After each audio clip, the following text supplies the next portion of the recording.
O livro de Esdras, capítulo 1, como você já sabe. O livro de Esdras fala do retorno do cativeiro babilônico. A Bíblia fala de um cativeiro que começou em 604 antes de Cristo. 604 está sendo levada, está sendo cativa, está sendo conduzida a primeira leva de cativos para a Babilônia. É nessa leva de cativos que Daniel, o profeta Daniel, é levado em 604 antes de Cristo. E depois houve ainda uma outra leva e uma terceira leva, 586 antes de Cristo. Nós temos algo que marca a história da Bíblia, que marca a história do cristianismo, ainda que Jesus vem só na nova aliança, mas isso aqui tem tudo a ver profeticamente com a vinda do Messias e com toda a Escritura. 586 nós temos a destruição do templo. Nabucodonosor vem pela terceira vez e leva dos remanescentes, mais um público e os muros do templo. Esse era o templo que Salomão havia construído. E os muros são destruídos, os muros da cidade de Jerusalém, o templo é derrubado, queimado. E os utensílios do templo também são carregados. Amém, irmãos? E a Bíblia vai falar de um cativeiro de 70 anos. 70 anos, os hebreus ficaram cativos na Babilônia. Você vai ver que na verdade, com 50 anos de cativeiro, quantos estão comigo aqui? Amém. Com 50 anos de cativeiro já tem gente retornando. Então, 70 anos vai dizer respeito, depois nós vamos falar sobre isso, do tempo em que o templo é destruído até o tempo em que ele é levantado. Detalhes da história, não é nem detalhes do texto, são coisas que nós precisamos nos apegar. 70 anos não é o tempo em que os filhos de Israel permaneceram na Babilônia. 70 anos que marca o tempo de um cativeiro, é o tempo em que o templo do Senhor foi destruído em 586 a.C., até o tempo de 515, 516, essa transição de datas aqui, enquanto o templo ele é restaurado. Sabe por quê, irmãos? Porque não existe uma nação para Deus sem a sua determinada adoração, sem o seu determinado culto, sem o seu determinado templo.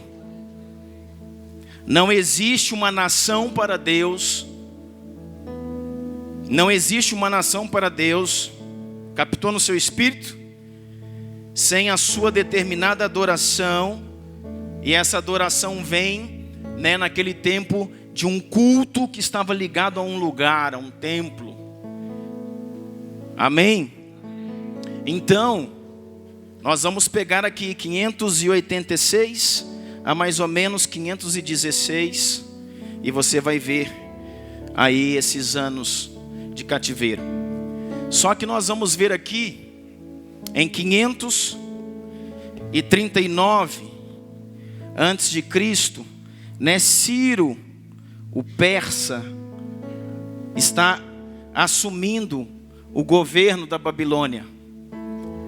Em 538 antes de Cristo, ele está assinando um decreto e está liberando os hebreus, a assinatura de um decreto que libera o povo hebreu a retornar ao seu território.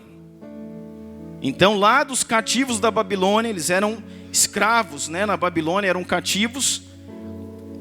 Esse imperador aqui, esse líder que assume agora, Ciro, em 539 a.C., em 538 ele está assinando um decreto para que os hebreus retornem.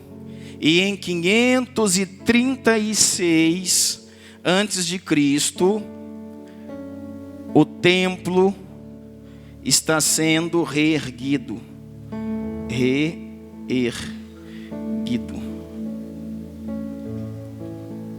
Então, se você pegar de 586, que foi quando foi levada a última leva de hebreus, e o templo em Jerusalém é destruído, até 536, quando ele começa a ser reerguido, não tem 70 anos. Quantos anos tem? De 586 a 536. Quantos? Vocês estão ruins de conta, hein? Cada um está falando uma coisa aqui, 50, 70, 60. 50 anos.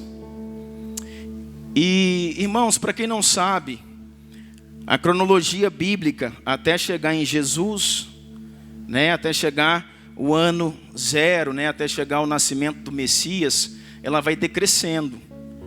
Então aqui é assim, ó, o 604 vem antes do 586, que vem antes do 539, e ela vai diminuindo. Amém? Os anos antes de Cristo, eles vão decrescendo. Quando chega no nascimento de Cristo, eles começam a ser agora uma contagem crescente. Amém? Em 536, então, o templo começou a ser reerguido. Isso é muito importante o que eu estou falando aqui para você. Não é só uma abordagem de datas, mas é muito importante para aquilo que a gente vai falar. Tá? Então, 586 a.C., o templo que Salomão havia levantado é destruído. Não só o templo, mas a cidade de Jerusalém é destruída. Os muros são derrubados, as portas são queimadas e o templo de adoração ao Senhor Jesus, ele é todo destruído em 586. Ok? Isso aqui é importante também, a assinatura do decreto por Ciro, o Grande. E em 536 o templo começa a ser reerguido. E aí entramos na história que eu quero ler para você, que é o livro de Esdras. Esdras vai começar a escrever os detalhes do seu livro em 536. Por quê? Porque ele conta a história, Esdras conta a história do retorno de um povo que estava exilado, estava cativo, estava escravo, estava preso em terra estrangeira, ou seja, na Babilônia. Esse povo está voltando a Jerusalém para que possa então reconstruir a cidade, para que possa então reedificar a cidade, para que possa levantar o templo, restaurar o culto e levantar os muros da cidade, amém? Então Esdras capítulo 1 diz assim: no primeiro ano do reinado de Ciro, rei da Pérsia, então olha lá, ó, Ciro havia tomado posse aqui, amém? Em 538 ele já havia assinado o decreto, ou seja, no primeiro ano do reinado de Ciro. Em 536 eles já estão reerguendo o templo. No primeiro ano do reinado de Ciro, rei da Pérsia, a fim de que se cumprisse a palavra do Senhor falada por Jeremias, diga comigo, tudo nas escrituras foi predita por alguém antes. Irmãos, a escritura é profética, amém? Então tudo o que acontece, todo acontecimento da antiga e da nova aliança, alguém falou sobre ele antes. No primeiro ano do reinado de Ciro, rei da Pérsia, a fim de que se cumprisse a palavra do Senhor falada por Jeremias, o Senhor despertou o coração de Ciro, rei da Pérsia, para redigir uma proclamação e divulgá-la em todo o seu reino nestes termos: assim diz o grande Ciro, o rei da Pérsia: o Senhor, o Deus dos céus, deu-me todos os reinos da terra e designou-me para construir um templo para ele em Jerusalém de Judá. Uau, irmãos, só aqui a gente já podia ficar essa noite inteira. Irmãos, nós estamos falando de Ciro, rei da Pérsia. Nós estamos falando de um rei, de um imperador. Estamos falando de um líder pagão, de alguém que não era um hebreu, de alguém que não era judeu, de alguém que não servia ao Deus de Israel. Mas aqui ele está servindo, pastor, para que você entenda, irmãos, que toda e qualquer autoridade está debaixo do poder de Yahvé, o Senhor dos senhores.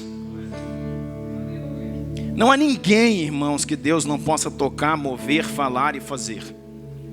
Não há ninguém, por maior poder que tenha, que possa desafiar a Deus e sair desse desafio ileso. Nós estamos falando do grande Ciro, rei da Pérsia.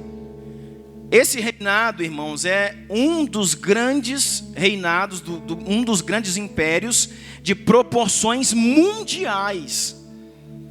Esse homem dominava, governava o mundo da sua época, a Pérsia. Então diz, verso 2, assim diz Ciro, rei da Pérsia: o Senhor dos céus, e está falando do nosso Deus, deu-me todos os reinos da terra. E ele me deu uma missão. Ele me pediu para construir um templo para ele em Jerusalém de Judá.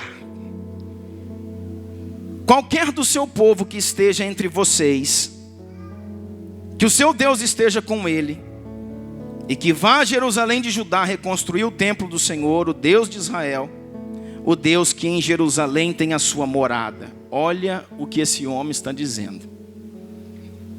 Esse homem, irmãos, está entendendo algo que muito crente, que muito filho de Deus na atualidade não entende.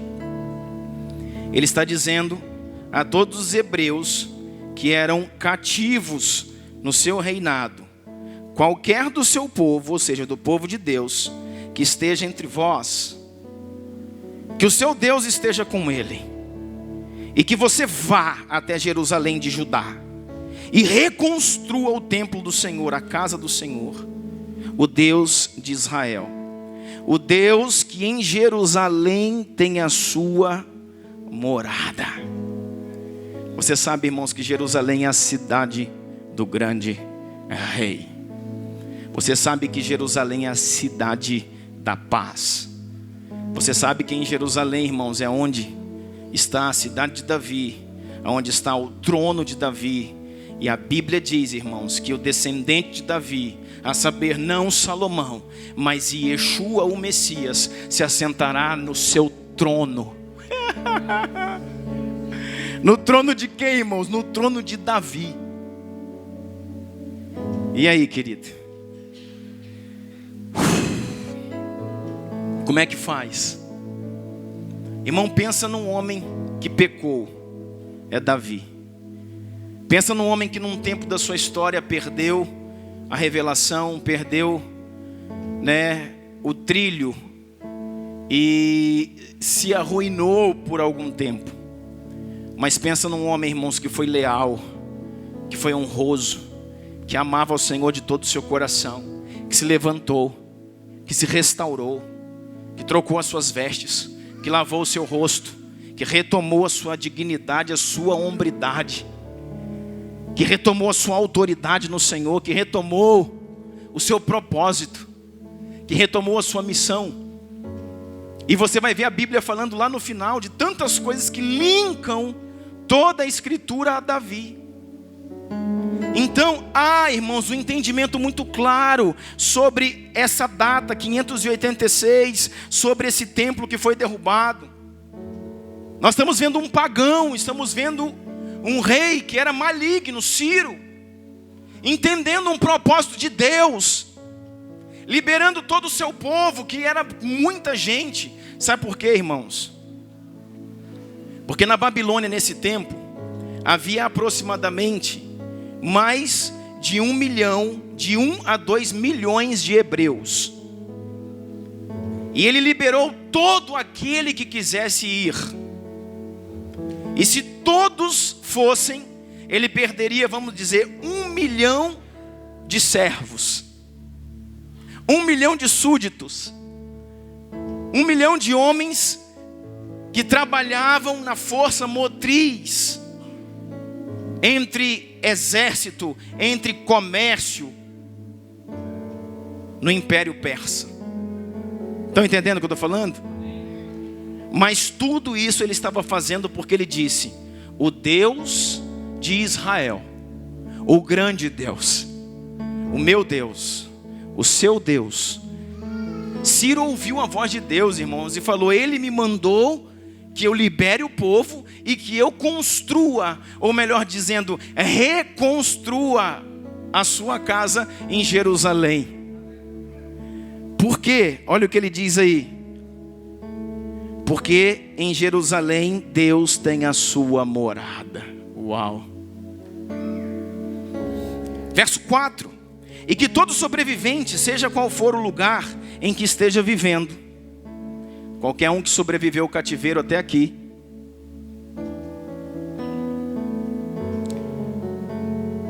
e todo sobrevivente, seja qual for o lugar em que esteja vivendo, receba dos que ali vivem prata, ouro, bens, animais, ofertas voluntárias para o templo de Deus em Jerusalém. Então, detalhes do texto: nós temos um rei pagão chamado Ciro, que se converteu ao Senhor nesse tempo. Nós temos um rei pagão chamado Ciro, que entendeu o propósito pelo qual era rei. Diga comigo nessa noite: eu preciso entender o propósito pelo qual eu estou no lugar onde estou. Pá.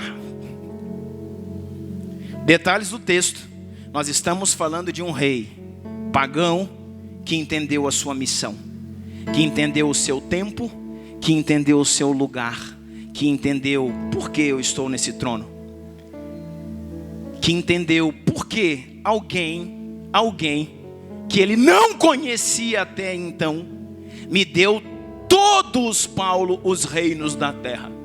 Porque hoje em 539 da minha era, do meu tempo, eu sou o homem mais poderoso da terra. Por quê? Ele levantou um dia e disse: por quê? Em 539 da minha era, eu sou o homem mais poderoso da terra. Eu tenho governo sobre todos os reinos e nações. Por quê? Quantos homens, irmãos, num tempo, quantos homens em um tempo tiveram num lugar como o de Ciro, mas não entenderam, foram ceifados pelo Senhor, foram arrancados dos seus lugares. Alguns homens, irmãos, a Bíblia fala que a terra abriu e os consumiu e os engoliu vivo. Alguns homens caíram sentados numa mesa e quebraram o pescoço para nunca mais ser falado sobre eles. Líderes, homens que estiveram em lugares de projeção. Alguns homens que estiveram no lugar de Ciro viraram como um animal do campo, andando de quatro, comendo capim e debaixo do sereno da noite. Assim foi com aquele que o antecedeu, a saber, Nabucodonosor, rei da Babilônia. Ciro, irmãos, era um cara, além de ter uma revelação, eita cara inteligente, que estudou a história, que soube quem eram os hebreus, o povo que agora ele dominava, que soube que os hebreus, irmãos, têm um Deus no qual não se pode vencer. Que os hebreus, Lino, tinham um Deus que derrubou Faraó. Faraó era um homem tão falado, tão conhecido pela história em todos os tempos. Nenhum homem desse se comparava a Faraó. E eles disseram: ele arruinou a nada os carros de Faraó. Esse Deus é o Deus que abriu o Mar Vermelho, que abriu o Jordão, que derrubou as muralhas de Jericó. Ele é invencível. E Ciro, quando então governa o povo de Deus, faz o que muitos reis de Deus não fizeram. Eu não sei se você pode entender isso. Faz o que Acabe não chegou nem perto de fazer. Ciro era maligno, Ciro era perdido, era um ímpio, era profano, era ruim. Mas um dia ele se levantou do seu trono, talvez já mais velho, talvez mais maduro, talvez pensando na vida, nos seus filhos, talvez pensando no seu futuro, e disse: cara, olha o que diz a história que foi feita a Faraó. Olha o que aconteceu com o Mar Vermelho, olha o que aconteceu com o Jordão, olha o que aconteceu com Jericó, olha o que aconteceu com Nabucodonosor. O que acontece comigo amanhã? Ei, a sua vida não está ligada hoje. A sua vida não termina hoje quando você dormir. O que acontece comigo amanhã? O que eu serei amanhã? O que os meus filhos serão amanhã? Daqui a uma semana, um mês, um ano, 10 anos, como será a minha história? Ciro levantou e falou: cara, existe um Deus, e esse Deus é o Deus desses caras aqui, que hoje eu lidero sobre ele, os hebreus. É o Deus de Israel, é Yahvé, o Senhor. E ele ousou, isso aí é o meu entendimento, ele ousou falar: Deus dos hebreus, o Senhor está aí. Deus falou: sou eu mesmo, vamos ter uma conversa agora. E o Senhor falou para ele: Ciro o grande, eu coloquei sob as tuas mãos todos os reinos da terra, e a minha ordem para você agora é: libere o meu povo para que eles possam ir. E a minha ordem para você agora é: não só libere o meu povo para que eles possam ir, financie, patrocine a reconstrução da minha casa em Jerusalém. E sabe o que aconteceu? Esse homem entendeu. Esse homem falou: sim, Senhor. E ele fez um decreto liberando os judeus e falando: todos os homens que servem a esse Deus, todos esses homens que são de Jerusalém, que são de Judá, os homens que servem ao Senhor dos senhores, ao Deus que me fez se assentar nesse trono. Irmãos, tem muitos homens no nosso meio, na nossa história, na nossa era, que não dão glória a Deus por aquilo que tem, pelos lugares que se assentam, pela autoridade que tem nas mãos. Nós estamos falando de Ciro. Pelo amor de Deus, chega na sua casa e puxa a lista de Ciro. Vai saber quem era Ciro antes de se deparar com Deus. Vai saber quem era Ciro. Mas pelo menos antes de ter revelação, ele tinha inteligência. Ele acordou um dia e falou: cara, o que serei eu amanhã? O que será desse meu império, dos meus filhos, da minha esposa, da minha casa amanhã? E ele analisou a história e viu, irmãos, que a história está pautada entre aqueles que dão glória a Deus e aqueles que não dão. E outra vez verão a diferença entre o ímpio e o justo, entre aqueles que servem a mim e aqueles que não servem. Malaquias 3:4. Está entendendo isso? E ele fez um decreto exaltando ao Deus de Israel e dizendo assim: olha, sabe quem está ali, irmãos, pertinho dele? Sabe quem está pregando para Ciro? Aquele que foi levado aqui, ó, Daniel, que não é mais um menino de 15 anos, de 17, 18, já é um velho de 80. Está sentado com Ciro dizendo: cara, deixa eu falar uma coisa para você. Sabe por quê, irmãos? Porque todo rei precisa de um profeta. E isso sempre será assim. Sabe o que Daniel fez? Salvou a vida do seu povo, mas salvou a vida de Ciro. Daniel era um homem de excelência, um homem que todo rei, que todo governante, que todos queriam ter perto. Que todos queriam ter perto. Daniel era um cara fiel, era um cara leal. Daniel era um homem, irmãos, da honra, da hombridade, da submissão, do cuidado. Daniel passou por vários, desde aqui, ó, em que foi levado menino. A história fala aqui que ele tinha por volta de 17 anos. Em 604 ele é levado. Tá ligado? E ele vai para lá, e desde o tempo que ele passa pela corte de Nabucodonosor, e ali ele já é levantado com seus amigos, em todos os reinos, em todos os governantes que ele atravessa, ele é honrado. Em todos os governantes, ele é braço direito de quem governa. Porque, irmãos, ele era um homem de excelência. Ele era um homem de Deus. E você vê a influência dele sobre Ciro. Depois você vê a influência dele sobre Dario.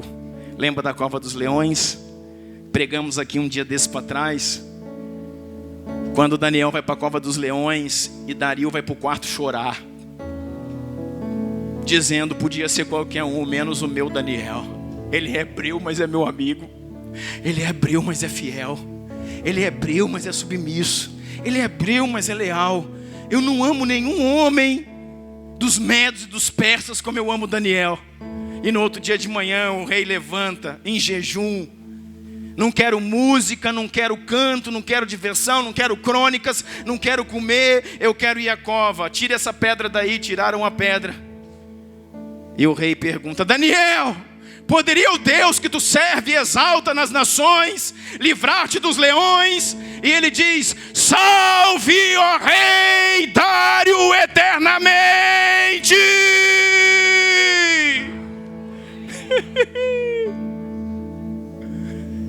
E o rei diz: não pode. Nunca ninguém saiu desse lugar. Tirem Daniel da cova. Cadê os acusadores dele? É esse. Joga na cova no lugar dele. Não caiu nem no fundo, irmão. Foram dilacerados no caminho. Porque os leões são felinos, gatos que pulam e destroçam. Dario agora diz, isso aqui é depois de Ciro. Dario agora diz: faça-se um decreto para que todos os reinos da terra... Eu não sei se você consegue conectar a expressão de um rei como Ciro, de um rei como Dario.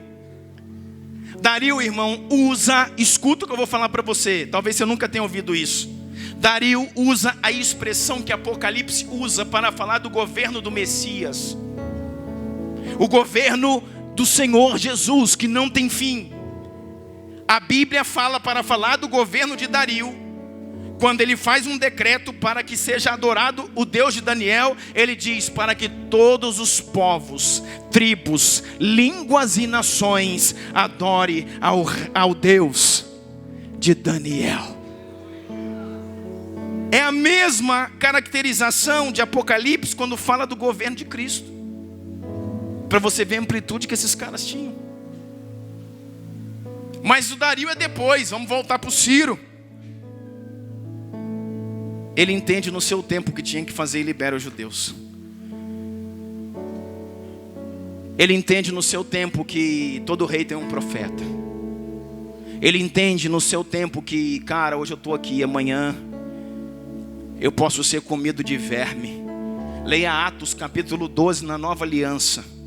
Herodes o Grande, sentado no trono, e falava, e as pessoas diziam: essa voz não é de um homem, essa voz é do próprio Deus. Era Herodes. E diz a Bíblia em Atos 12 que por ele não ter dado toda a glória a Deus, foi fulminado, caiu do seu trono e comido de vermes, expirou. Eita! Isso é nova aliança, tempo de graça, do amor, do Espírito Santo. Sabe por quê, irmãos? Porque a vida de um homem está conectada entre dar glória a Deus ou não dar glória a Deus, em dedicar tudo que ele é ao Senhor ou não. Ciro levantou um dia e falou: cara, eu vou dar um jeito na vida. Resolveu orar.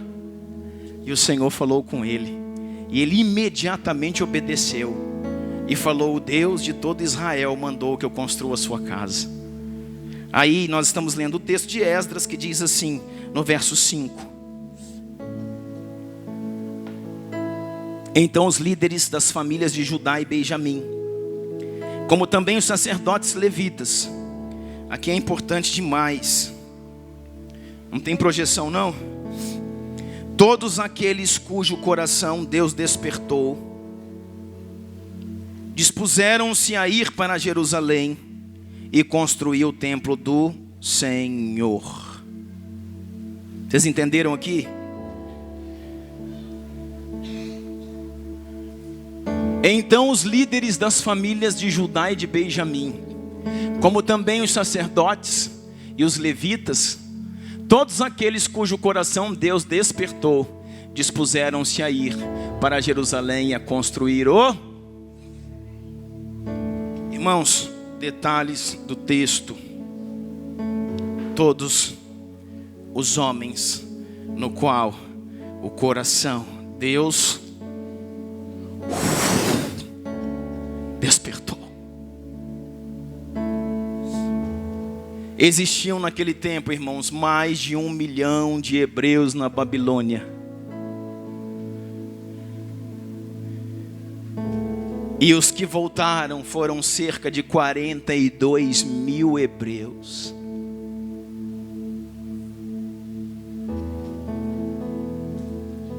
Sabe por quê, querido? Porque não se serve a Deus por motivação, se serve a Deus por propósito. Muitos irmãos já viu maratona, a corrida de São Silvestre que tem lá em São Paulo na virada do ano. Muitos saem na largada, poucos chegam na chegada. Sabe por quê? O importante, meu irmão, você que está aqui nessa noite, não é a forma como você começa, é a forma como você termina. Importante não é começar bem, pode ser até que seja, mas o mais importante é terminar bem. Como você termina a sua jornada? Sabe por quê? Porque muitos, infelizmente, que estão ao seu lado não vão terminar a jornada. Muitos ficarão pelo caminho. Muitos serão como aquela parábola que nós falamos aqui, da semente. A parábola do semeador. Muitas sementes estão caindo em solos rochosos, estão caindo à beira do caminho, pessoas sem entendimento. Isso é a semente na beira do caminho, diz a Escritura. Aqueles que caíram, a semente que caiu no solo rochoso, que até tentou frutificar, mas a raiz não aprofundava, porque o solo era duro, coração duro. Então veio o sol e matou a semente. A semente que caiu nos espinhos, ela até floresceu, mas os espinhos cresceram e sufocaram. E a Bíblia fala que esse é o coração daqueles que até querem servir Jesus, mas não conseguem largar o mundo, não conseguem deixar o mundo, não conseguem deixar aquilo que o mundo pode oferecer. Mas teve uma semente que caiu em boa terra, e a Bíblia diz que ela produziu a 30, a 60 e a 100 por um. A saber, aqueles que foram chamados e escolhidos, a saber, aqueles que têm o seu coração queimando nesses dias. Sabe, no domingo passado eu trouxe uma palavra, irmãos, que eu não queria trazer. Antes de subir nesse púlpito eu falei: Deus, o Senhor acaba com as minhas mensagens. E o Senhor falou para mim: o problema é esse, é que a mensagem não é sua, é minha. Então você cala a boca e fala o que eu estou mandando.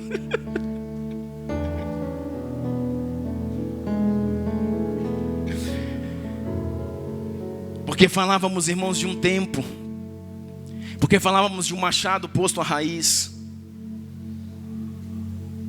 Aqui está dizendo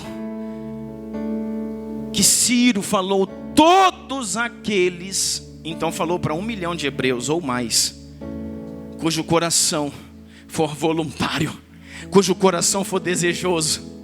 Todos aqueles que querem voltar para Judá e reconstruir a cidade, e reconstruir o templo. Ei, por favor, olha para mim e entenda. Não está falando de uma edificação de cimento, tijolo. Não está falando de uma cidade qualquer. Está falando da cidade do grande rei. Talvez, sabe o que aconteceu? Ciro tenha falado a primeira, sabe, quando ele assinou o decreto, Ciro tenha chamado todos os hebreus do meu reino, tem uma reunião com você, convocou todos eles. E talvez Ciro tenha visto mais de 1 milhão de pessoas e dito assim: cara, esse Deus é forte mesmo, esse Deus é poderoso, esse Deus é grande, Ele é maravilhoso, Ele é excelso, Ele é soberano. E diz assim: olha, todos vocês estão liberados, vão. E talvez aí tenha tido a decepção de Ciro. Sabe por quê, irmãos? Porque o povo era escravo e não queria sair da Babilônia.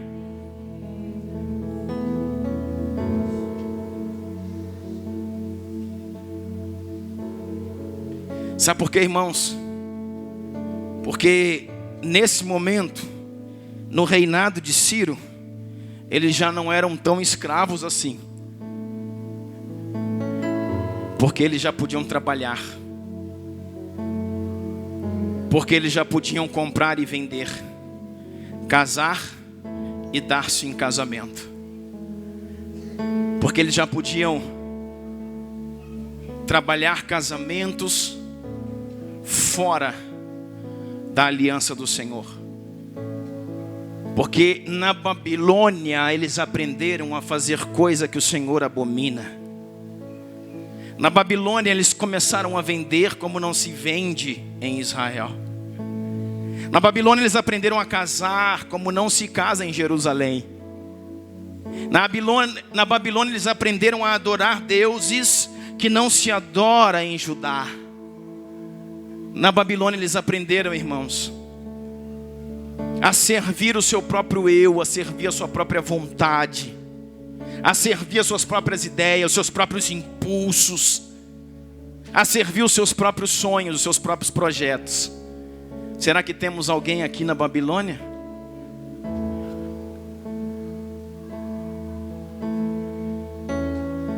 Diga para você mesmo: será que eu estou na Babilônia?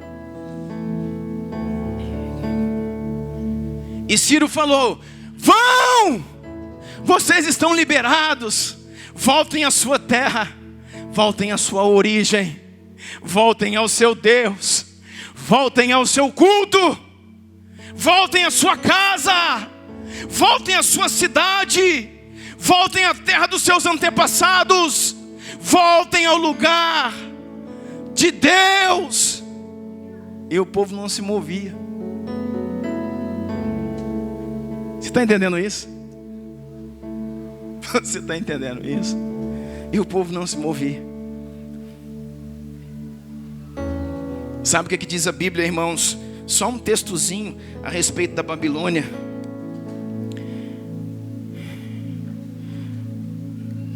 Projeta aí para mim Jeremias 51.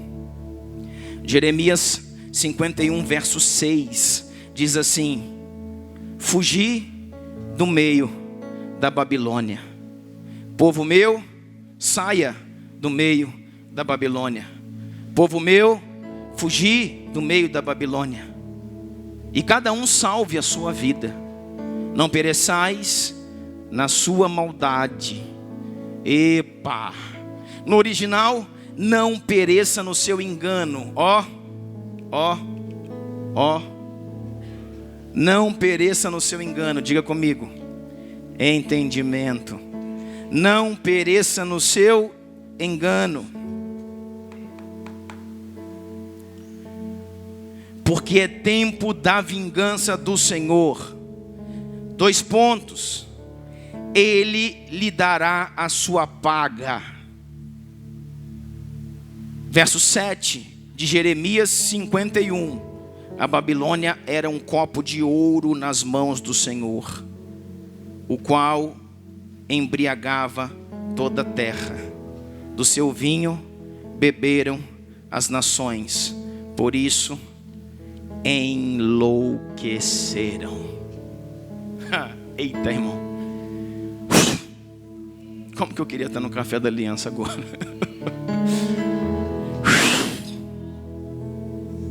Aqueles que bebem do vinho da Babilônia, irmãos, enlouquecem. Enlouquecem. Se perdem nos seus devaneios, na sua própria vaidade, que os leva à ruína. A palavra diz: a Babilônia já foi um copo de ouro nas mãos do Senhor, mas um dia, com o seu entendimento, com o seu pensamento, um dia com a ideologia que impera em meio à Babilônia, ela embriagou as nações com o seu vinho. Vinho fala de algo que embriaga. Vinho fala de algo que tira o juízo. Vinho fala de algo que tira a razão. Vinho fala de algo que tira a pessoa do seu entendimento. Estar na Babilônia é não ter entendimento. É viver direcionado pelos seus devaneios, pelas suas próprias razões, concupiscências, pelos seus próprios desejos, por aquilo que a sua carne grita, que a sua alma grita, que o seu desejo pede, por aquilo que é bom para você. A Babilônia embriagou os filhos de Israel, de forma que 1 milhão, menos de 50 mil estão voltando para casa. Porque é bom estar na Babilônia. É bom, o prazer, o desejo é bom. Satisfaz o meu sonho, a minha carne. É o meu negócio, é o meu sonho, é o meu projeto, é a minha vida. Não! O seu projeto, a sua vida é servir o Rei dos Reis e o Senhor dos Senhores. O projeto da sua vida é dar a sua alma a Jesus de Nazaré, que te comprou por preço de sangue. Tudo que Jesus te pede não é para te condenar. Tudo que Jesus te pede é para te proteger. Todos os princípios de Jesus para o seu povo não é para restringir, não é para oprimir, é para proteger, porque Ele é Pai. E um Pai que ama, e um Pai que cuida, e um Pai presente. Eu acompanho o Heitor e a Helena de perto. Eles dizem pai, mas todo mundo pode fazer isso. Eu falei, você não é filho de todo mundo, é filho do Douglas Rosa. E por causa disso você não pode fazer, porque você tem pai. Quer forjar um homem, irmãos? Fale mais não para ele do que sim.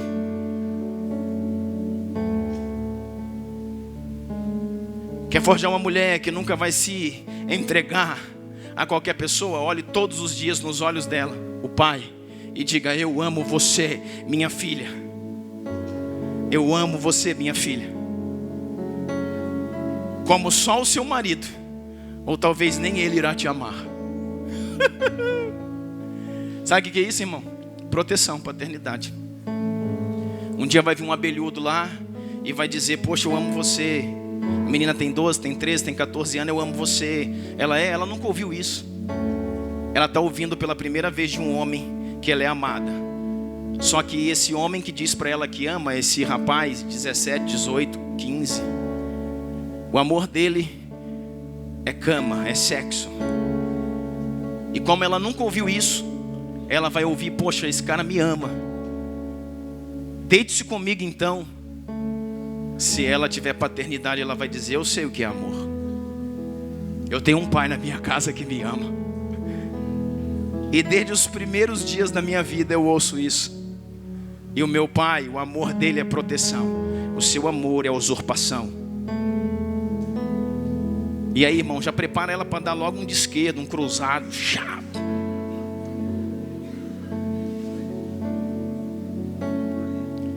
Tudo está, irmãos, na identidade que foi gerada. Tudo está no destino liberado de um pai liberando os filhos.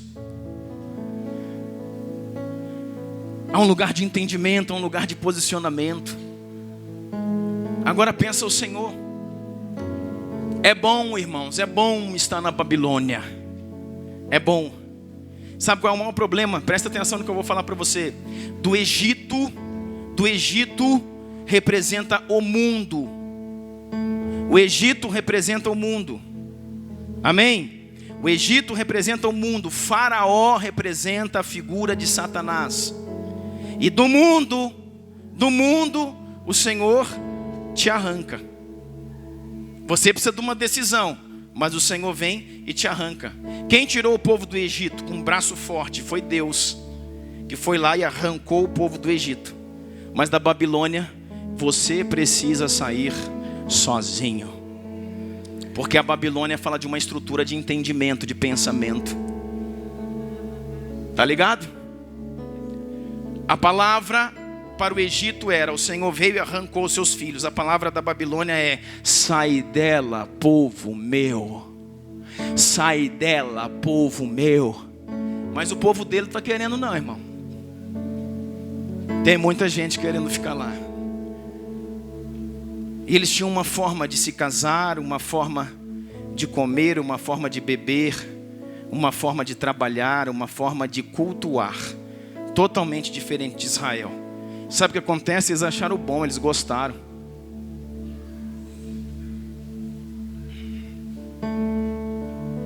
Aí o Ciro falou assim: irmão, o Ciro virou até pastor. O Ciro falou assim: vocês querem ficar aqui, vocês fiquem. Ficarão na Babilônia para sempre. Mas se tiver alguém aqui que ama o Senhor de verdade, se tiver alguém aqui que entende que o trono do Senhor está em Jerusalém, se tiver alguém aqui que entende o que seus pais pregaram desde que nasceram, se existe alguém aqui que entende que o seu Deus é o Deus de Abraão, de Isaac e de Jacó, que o seu Deus, o Deus de vocês, é o Deus que abriu o Mar Vermelho, que abriu o Jordão, que derrubou as mulheres de Jericó. E se alguém está aqui nesse meio e sente o seu coração agora queimar, por favor, levante-se e partam a Jerusalém. E aproximadamente 42 mil homens levantaram e foram embora. E ele proveu ouro, prata, madeira, animais, para que fossem reconstruído o templo e a cidade. Tá ligado, irmão?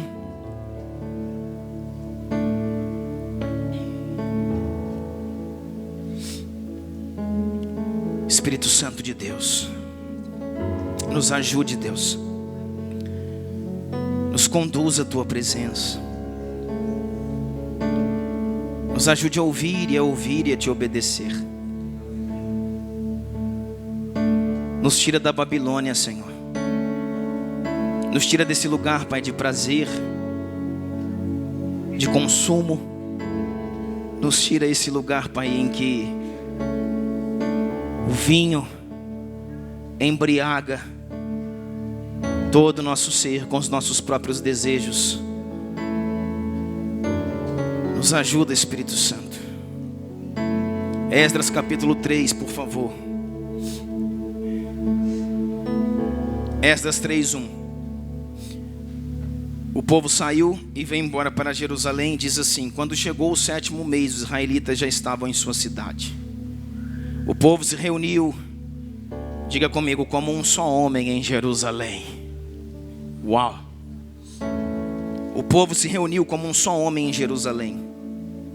Então Jesua, filho de Josadaque, e seus colegas, os sacerdotes, e Zorobabel, filho de Salatiel, e seus companheiros começaram a construir o altar de Deus de Israel, para nele sacrificarem holocausto, conforme o que está escrito na lei de Moisés, homem de Deus. Verso 11: com louvor e ações de graças, cantaram responsivamente ao Senhor. Ele é bom, seu amor a Israel dura para sempre. E todo o povo louvou o Senhor em alta voz, pois haviam sido lançados os alicerces do templo do Senhor. Mas muitos dos sacerdotes, dos levitas e dos chefes de famílias mais velhos, que tinham visto o antigo templo, choravam em alta voz quando viram o lançamento dos alicerces desse templo. Muitos, porém, gritavam de alegria. Não era possível distinguir entre o som dos gritos de alegria e o som do choro, pois o povo fazia enorme barulho e o som foi ouvido a grande distância. Amém? Alguns irmãos que vieram conheceram o antigo templo, a suntuosidade, o tamanho do templo de Salomão, aquele que havia sido destruído em 586 a.C. E quando eles viram o novo templo que estava sendo edificado, eles ficaram tristes, porque ele em estrutura não chegava aos pés daquele primeiro templo. Só que eles tinham uma palavra: e a glória da segunda casa será maior do que a da primeira. Os mais jovens, os novos que estavam chegando, alguns não tinham visto o templo, mas já estavam aqui habilitados para o trabalho. E eles se alegravam, porque pela primeira vez eles iam estar presentes num culto de adoração ao Deus verdadeiro. Estavam felizes por aquilo que estava vendo, de forma que uns choravam de alegria, outros choravam de tristeza, e não dava para saber. Nesse momento de festa, em que o templo está sendo edificado, o que está acontecendo? Deixa eu dizer uma coisa para você. Sair, irmãos, da Babilônia diz respeito a tomar uma atitude de entregar a sua vida a Jesus de Nazaré, o Rei dos Reis e o Senhor dos Senhores, para que Ele seja Senhor da sua vida. Não é simplesmente Salvador, é Senhor da sua vida e da sua história. Sabe qual era o problema? Porque muitos não queriam voltar, porque ali na Babilônia eles aprenderam a seguir os seus próprios desejos, suas próprias vaidades, as suas próprias concupiscências. E voltando para Jerusalém, eles tinham que novamente entrar num lugar onde Deus estabeleceu. Eles tinham que voltar a um lugar de culto, eles tinham que voltar a uma vida dentro de um padrão da palavra, dentro de um padrão da escritura, dentro daquilo que o Senhor havia estabelecido para eles. E muitos irmãos ainda não estavam prontos. Sabe o que eu quero dizer para você? Eles começaram a edificar aqueles que chegaram. Só que em Esdras capítulo 4, abre lá a Bíblia comigo, vai começar a acontecer algo. Esquece o povo que ficou na Babilônia e vamos ficar só com Jerusalém. Esdras 4 diz assim: ouvindo, pois, os adversários de Judá e Benjamim, que os que tornaram do cativeiro edificavam o templo ao Senhor, Deus de Israel, chegaram a Zorobabel e aos chefes dos pais e disseram: deixe-nos edificar convosco, porque como vós buscaremos o vosso Deus, como também já lhes sacrificamos desde os dias de Esar-Hadom, rei da Síria, que nos mandou vir para aqui. Verso 3: porém Zorobabel e Jesua e os outros chefes dos pais de Israel lhe disseram: não convém que vós e nós edifiquemos a casa do Senhor Deus, mas nós apenas edifiquemos ao Senhor Deus de Israel, como nos ordenou o rei Ciro, o rei da Pérsia. Verso 4: todavia o povo da terra debilitava a mão do povo de Judá e inquietava-os no edificar. Presta atenção nisso, irmão. Todavia o povo da terra debilitava o serviço, debilitava as mãos do povo de Judá e inquietava o coração deles na edificação. E alugaram contra eles conselheiros para frustrarem os seus planos, todos os dias de Ciro, rei da Pérsia, até o reinado de Dario, rei da Pérsia. Esquecemos aqueles que ficaram na Babilônia, estamos falando agora daqueles que vieram motivados para fazer a obra de Deus. Aqueles que vieram motivados para fazer a obra de Deus. Tem alguém aqui? Primeiro obstáculo: o povo da terra que eles deixaram, quando eles chegaram, tinha um povo lá que não era hebreu. E eles queriam de alguma forma se envolver com aquilo que eles estavam fazendo. Qual que era o problema disso, irmãos? Diga assim: uma mente babilônica. Qual que é o problema disso? Conectar pensamentos, conectar mentalidades. Hoje um maior dos problemas, irmãos, de um casamento, por exemplo, é a conexão de pensamento. Vou dizer uma coisa para você, talvez você vai se frustrar comigo, mas um dia você vai entender. O amor pode, irmãos, sustentar alguém junto, mas somente o propósito sustenta alguém em amor.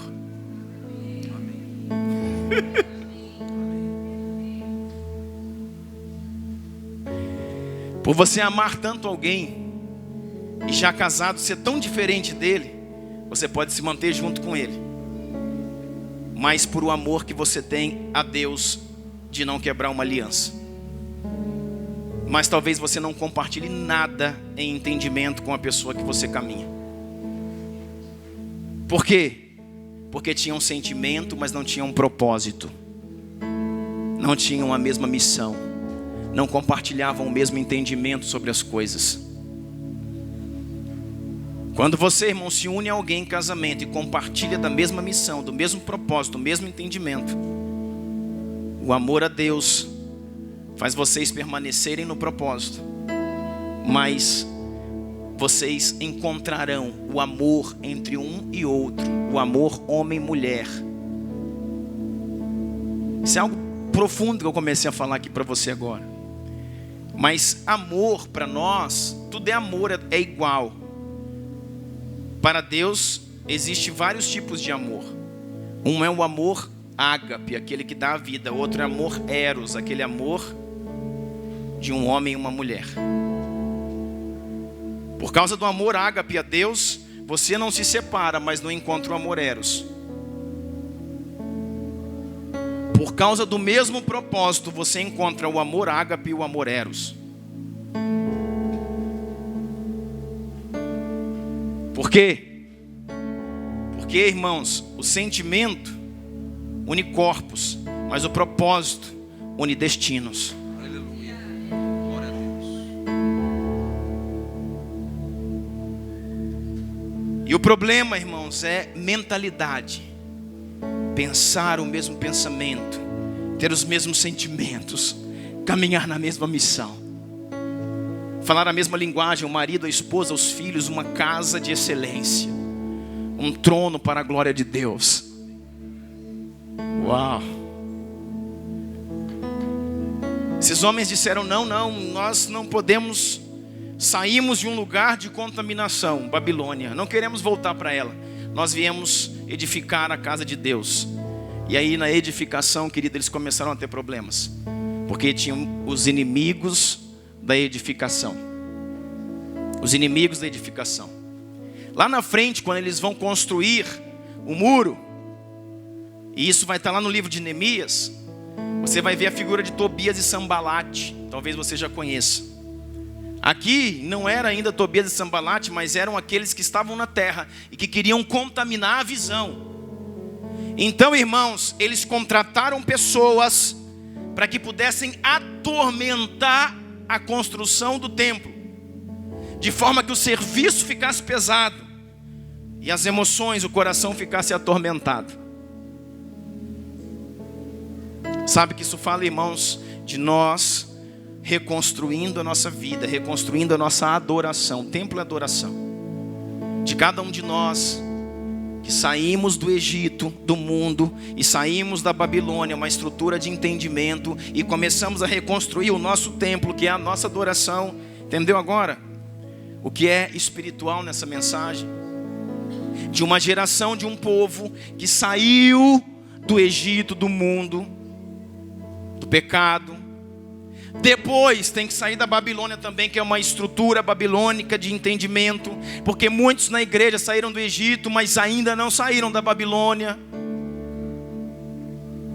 Quantos estão comigo aqui? Aleluia. Então, estou falando de um povo que saiu do Egito, pecado, mundo, Saiu da Babilônia, uma estrutura de entendimento. Pensa agora como um homem, uma mulher de Deus, não mais como um filho da Babilônia. Agora está edificando o seu templo, que é o que? A sua adoração, a sua conexão com Deus.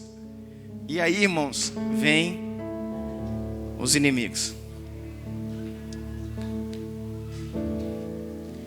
Vem, irmãos, aquela mosca lá que a Bíblia fala querendo cair no perfume do perfumista. É guerra, irmão, é luta, é conflito, é confusão. É difícil. Tem uns servozinhos da Babilônia lá querendo, sabe, levar você para outro lugar. Falar de outra coisa, semear outros entendimentos, outros pensamentos no seu espírito, no seu coração. Mas eles estavam firmes no propósito. Falaram, não, aqui não. Nós estamos aqui adorando a Deus e vamos edificar o templo. Nós vamos edificar o templo, nós vamos edificar o templo. Deixa eu te falar uma coisa. 536 eles começam. Em 520...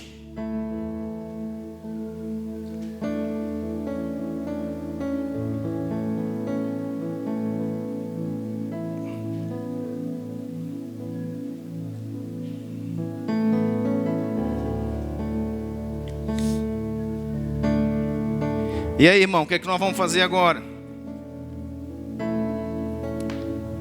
Em 536 eles começam.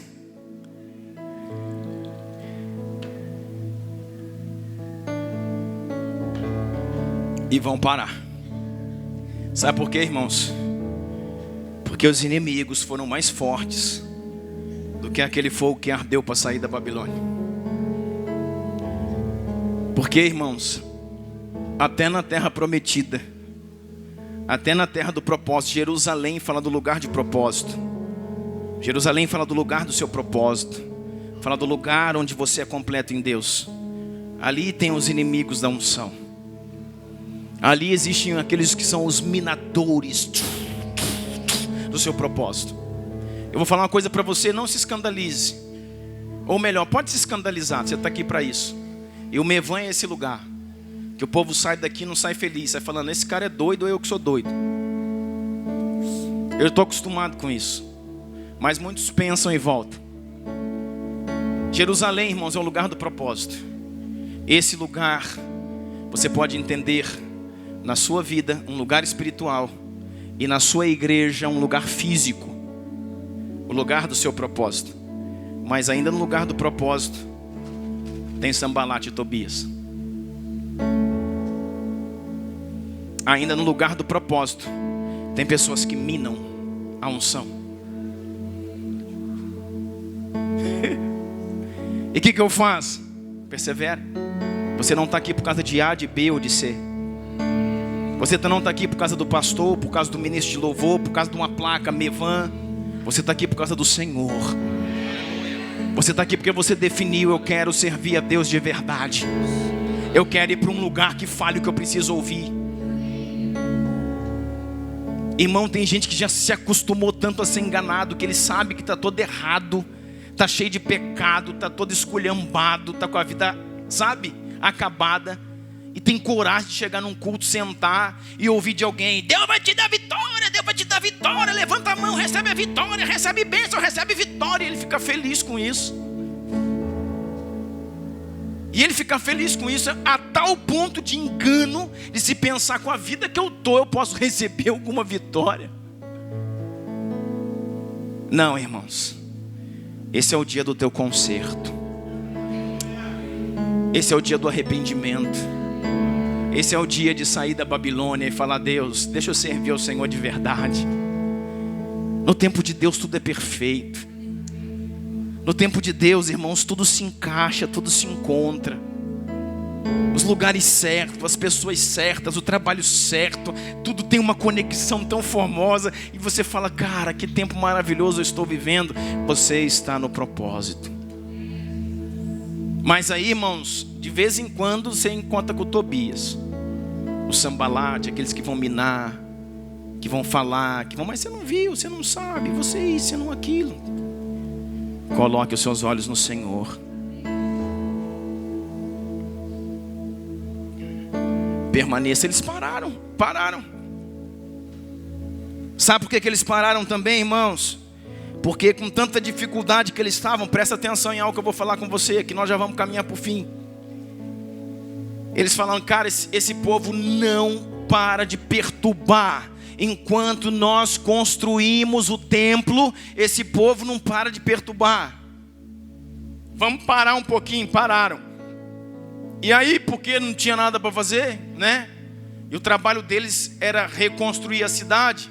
Eles foram construir suas casas. Porque eles chegaram lá, escuta que eu vou falar para você. Antes de construírem suas próprias casas, eles construíram a casa de Deus. Eles estavam construindo o templo, reconstruindo o templo que foi queimado, derrubado. Antes de construir as suas casas. Uai, pastor, mas eles dormiam aonde? Rapaz, entenda, em barraca, debaixo da árvore. O entendimento é: a primeira coisa a ser restaurada numa nação é adoração. Viu, Natan? A primeira coisa a ser restaurada numa nação é adoração. Não existe uma nação sem um templo. Então nós podemos ter casa, então nós podemos ter exército, então nós podemos ter muro, então nós podemos ter família, mas se não tem culto, não tem nação para Deus. Você está entendendo, irmãos, a gravidade que o Brasil passa? Se não tem adoração, não existe uma nação para Deus. Por isso que 70 anos de cativeiro, agora você entendeu, é o tempo de 586, quando o templo caiu, cessou a adoração. E 516, quando o templo foi concluído, retornou a adoração. Acabou o cativeiro. Eles já estavam na terra, mas sem templo, ainda é cativeiro. A questão não é estar na igreja, meu amigão. A questão não é mudar de denominação, mudar de igreja, mudar de templo, mudar de roupa, mudar de cidade. A questão é construir um altar para Deus. A questão é adorar em espírito e em verdade. A questão é edificar um templo dentro de você, para que tudo aquilo que você edifique fora seja consistente. Nada te para, nada te tira, nada te remove, porque você é o próprio templo de Yeshua sobre a terra. Deus é quem te estabelece.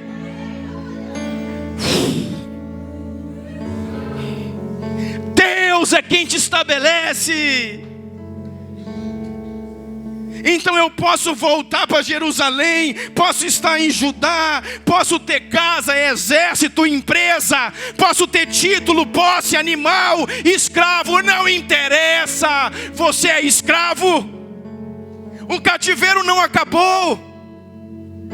50 anos eles já estavam lá. Assinatura do decreto 536, já estão lá e são escravos, espiritualmente estão em cativeiro. Tem muita gente dentro da igreja, irmãos, e cativo. Não é porque você botou uma roupa de crente que você é liberto. Não é porque você tem Bíblia que você é liberto. Não é porque você foi no encontro, batizou, nem batizar que você é liberto. Sabe que Lutero fala? Uma frase dele que eu ri demais esses dias para não chorar. No dia do meu batismo, eu pensei que ia afogar o velho homem. Depois de uns dias, eu vi que ele sabia nadar.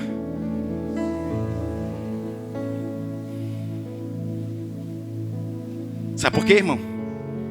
O batismo é simbólico. O batismo real é um batismo de atitude, de arrependimento. Batismo nas águas é um rompimento, água abrindo e água fechando, que deve acontecer dentro de você, de forma que dentro de você exista paixão, fogo, glória, decisão pelo Senhor Jesus. sei se você consegue entender isso. São escravos, estão em Jerusalém, são escravos. Por quê? Porque espiritualmente o cativeiro continua. Eles pararam. Sabe por que pararam? Porque eles começaram então a tratar das suas coisas. Olha para mim, coloque seus olhos em mim, nunca mais esqueça essa mensagem. Começaram a colocar os seus olhos nas suas coisas. E aí eles começaram a trabalhar pelos seus sonhos, construir a sua casa, começar a ter, uma horta no fundo de casa, e começou a criar alguns animais. E eles, sem entenderem, estavam na terra do destino, na terra da promessa, na terra do Senhor, em Jerusalém, mas uma mente retrocedendo para a Babilônia.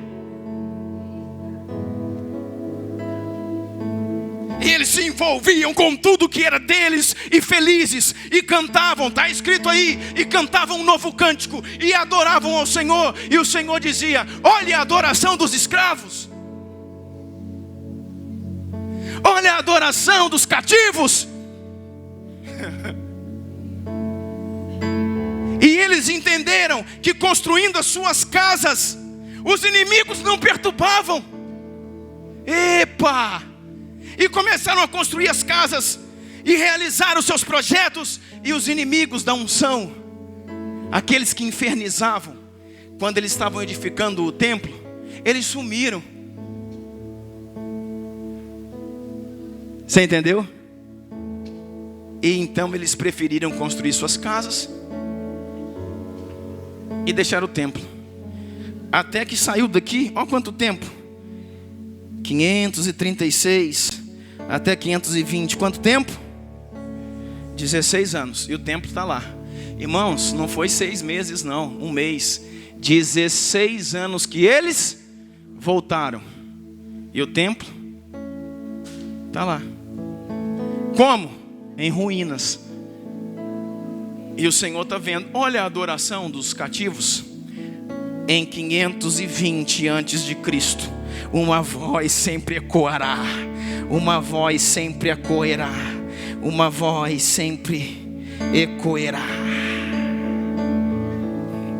Ageu se levanta no meio de Israel e diz: assim diz o Senhor. Ai, eu amo os profetas. Profetas genuínos, que portam o seu encargo, que dão a vida por aquilo que estão vivendo. Ageu chega, vai lá, lê Ageu, irmãos. É um livro de 2 folhas, dá para você ler hoje ainda. E diz assim: acaso é tempo de todos vós habitarem em casas de fino acabamento, enquanto a minha casa permanece em ruínas? Está aqui, irmãos, 520. Profeta Ageu e profeta Zacarias, bate um na mão do outro, pá, pá. É o nosso tempo. Se levantam. Sabe o que está acontecendo aqui? Eles já estão, irmãos, em pranto.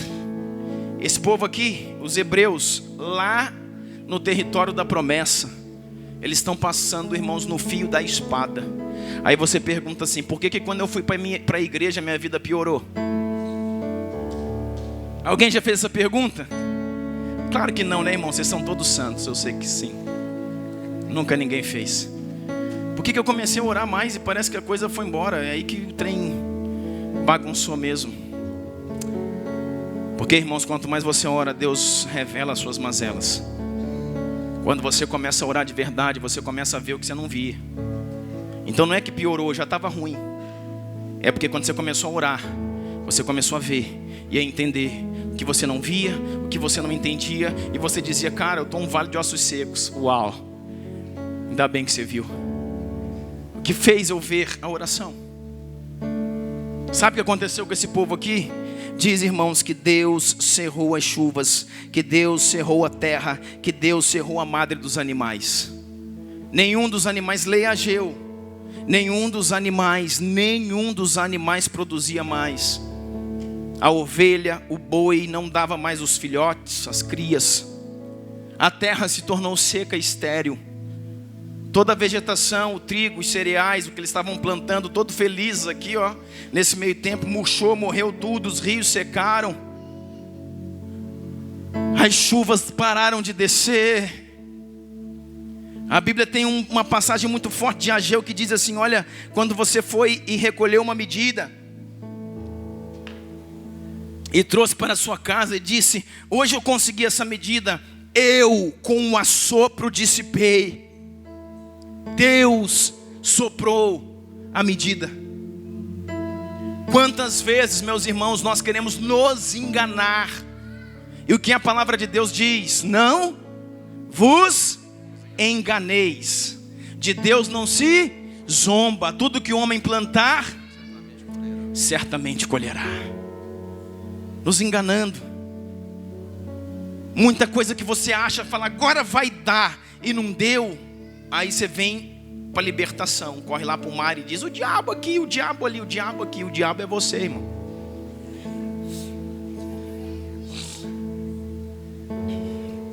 Como assim, pastor? O diabo é a sua atitude.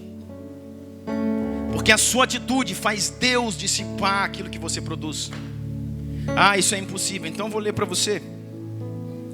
Abre aí comigo, nós estamos terminando. Livro de Ageu,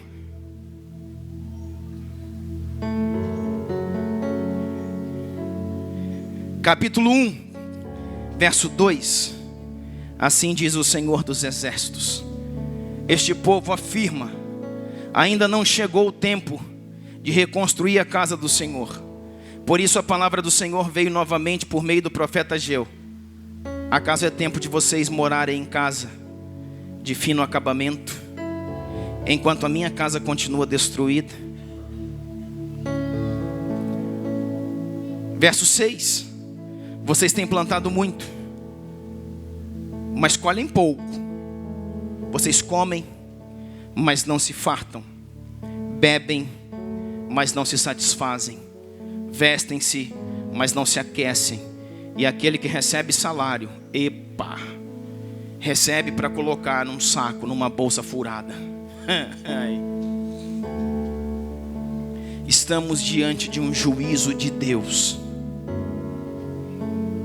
Pastor, meu salário não dá para nada. E parece que eu recebo e coloco num saco furado. O que é saco furado, irmão? É um lugar que você põe e não tem fundo, ele desaparece. É Deus. E eu quero sua atenção de presente.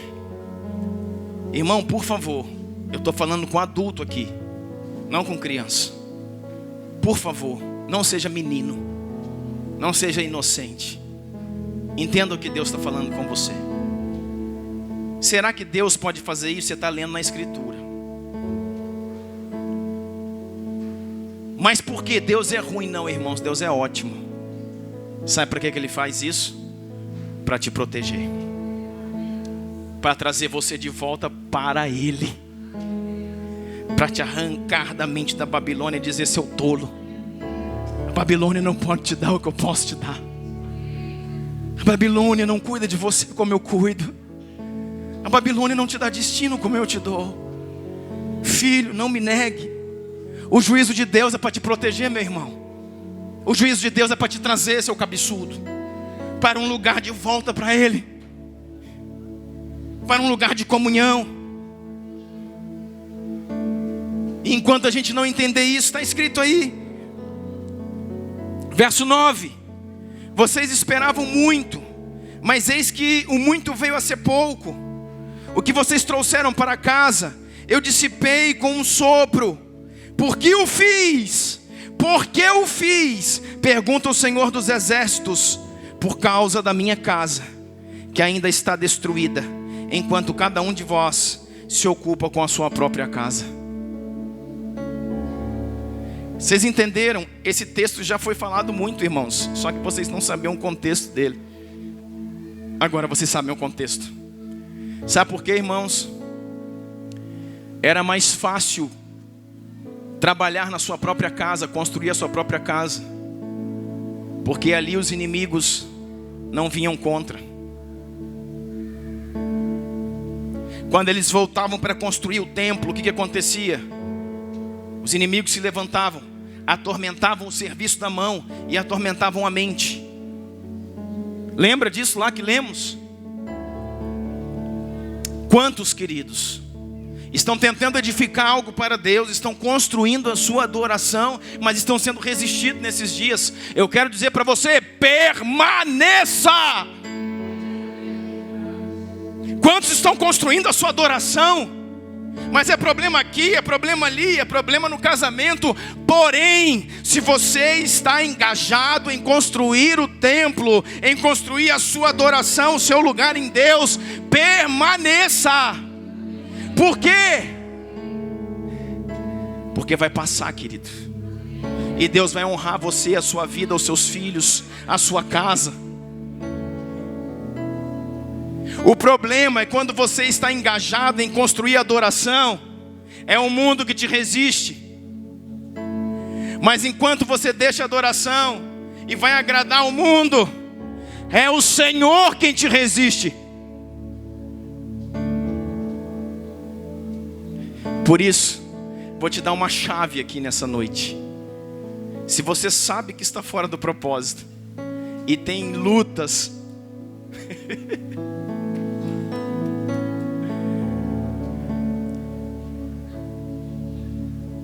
você já pegou? Se você sabe que está fora do propósito e tem lutas, na maioria delas, irmãos, não é Satanás, é o próprio Pai te trazendo de volta para Ele.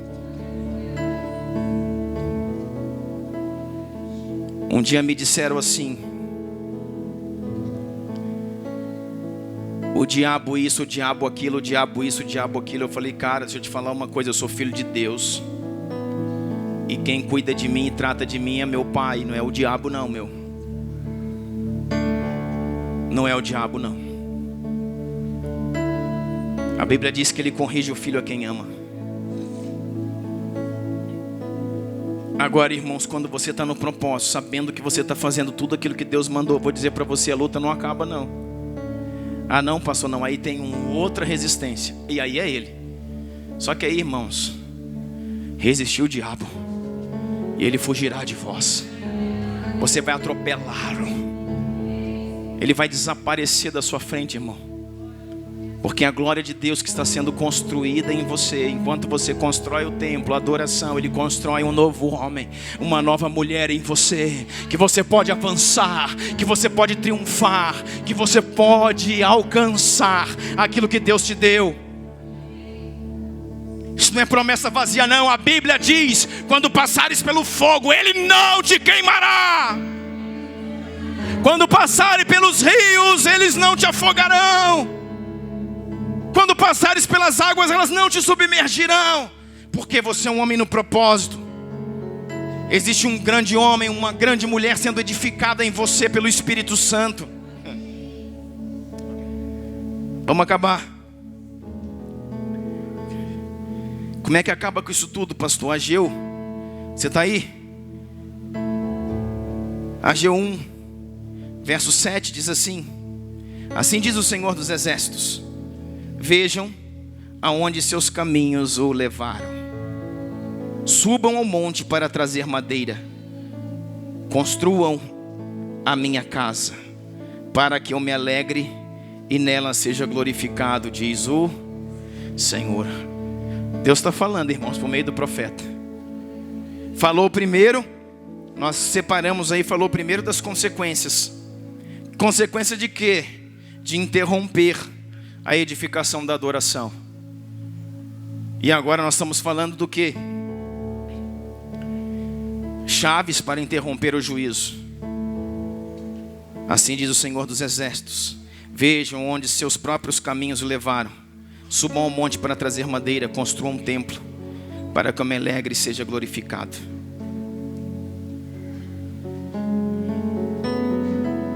Salmo 127, não precisa abrir, escute, diz assim, 127:1.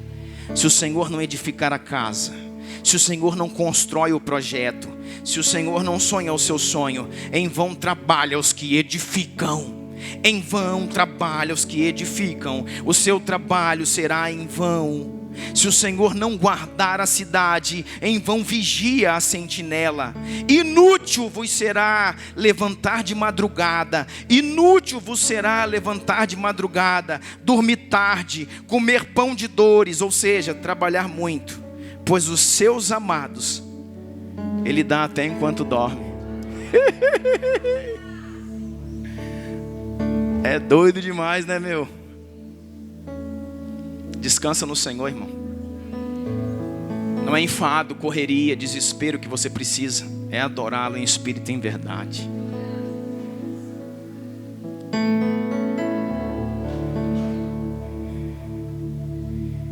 E o último texto que nós vamos ler e orar, Ageu 2, verso 6. Os filhos obedeceram e diz assim: assim diz o Senhor dos exércitos. Ageu 2, 6. Assim diz o Senhor dos exércitos: dentro de pouco tempo farei tremer o céu, a terra, o mar e o continente. Meu Pai. Irmãos, esse é o último texto que nós vamos ler. Eu quero que você preste atenção. Debaixo da obediência, lembra tudo aquilo que acontecia? Está aqui na Bíblia, Ageu 2, 6. Diz assim: assim diz o Senhor dos exércitos: dentro de pouco tempo farei tremer o céu, a terra, o mar e o continente. Farei tremer todas as nações, as quais trarão para cá os seus tesouros. Encherei este templo de glória, diz o Senhor dos exércitos. Tanto a prata quanto o ouro que vocês tanto buscam me pertencem, declara o Senhor. É muito forte, irmão. A glória deste novo templo, desta nova casa, será maior do que a do antigo, diz o Senhor dos exércitos, e neste lugar estabelecerei a paz, declara o Senhor dos exércitos. Deixa eu te falar uma coisa, irmãos. Aqui dizia respeito a um templo sendo construído. Aqui diz respeito também a um templo sendo construído dentro de você. E quando esse templo é edificado, aí existe um lugar de paz. Paz que muitos não vivem há muito tempo. Paz que muitos perderam há anos. Paz que muitos nunca ouviram falar. Que muitos nunca viveram. Muitos viveram, nasceram em guerra, cresceram em guerra, estão em guerra até hoje, cansados, feridos, sobrecarregados. A minha palavra como seu pastor é: para tudo e edifica a adoração. Edifica o templo no seu ser. Volte-se para Ele. Verso 15. Agora, prestem atenção, diz o Senhor. De hoje em diante, reconsiderem tudo o que acontecia. Em que condições vocês viviam antes que se colocasse pedra sobre pedra no templo do Senhor? Que colocassem os fundamentos da casa do Senhor. Em que condições vocês viviam? É uma pergunta. 15, o 18 diz assim: a partir de hoje, 24º dia do 9º mês, atentem para o dia em que os fundamentos do templo do Senhor foram lançados e reconsiderem. Verso 18. Verso 19. Ainda há alguma semente no celeiro? Até hoje a videira, a figueira, a romeira, a oliveira não tem dado o seu fruto.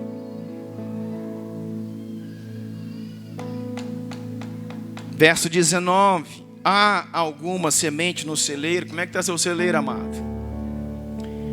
Até hoje a videira, figueira, romeira, oliveira não tem dado o seu fruto. Mas de hoje em diante,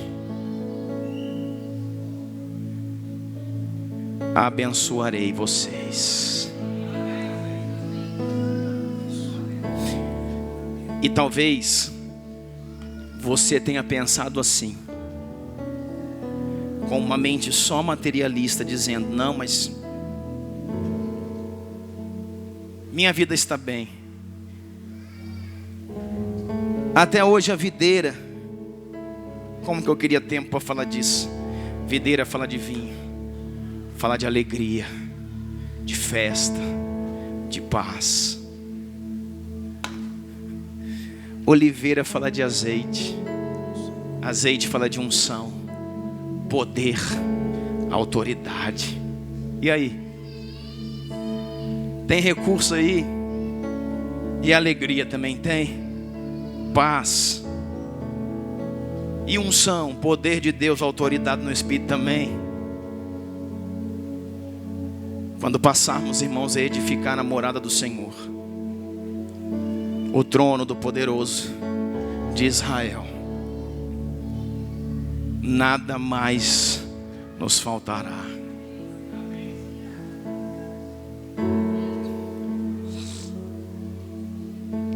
Muito do que podemos estar vivendo hoje é apenas a mão do papai nos ajudando. Joga para mim aqui, ó, Neemias capítulo 6. Quem sabe a gente fala dele depois. Eu quero ler esse versículo aqui e nós vamos orar. Lá na frente, depois de terminar o templo, que era adoração, eles foram construir o muro. E diz assim, Neemias 6,15: acabou-se, pois, o muro, aos 25 dias do mês de Elul. Irmãos, esses escrivãos eram violentos demais também. Meu Deus, como eu vou escrever algo parecido com isso um dia? Acabou-se, pois, o muro, aos 25 dias do mês de Elul. Em 52 dias o fizemos. Sucedeu que, ouvindo, todos os nossos inimigos temeram, todos os gentios, nossos circunvizinhos, e decaíram muito no seu próprio conceito, porque reconheceram que por uma intervenção de nosso Deus é que fizemos esta obra.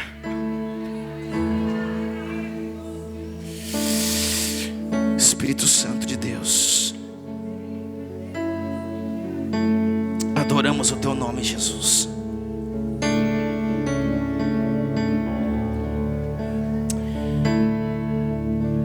Adoramos o teu nome, Jesus. Fica de pé comigo, querido.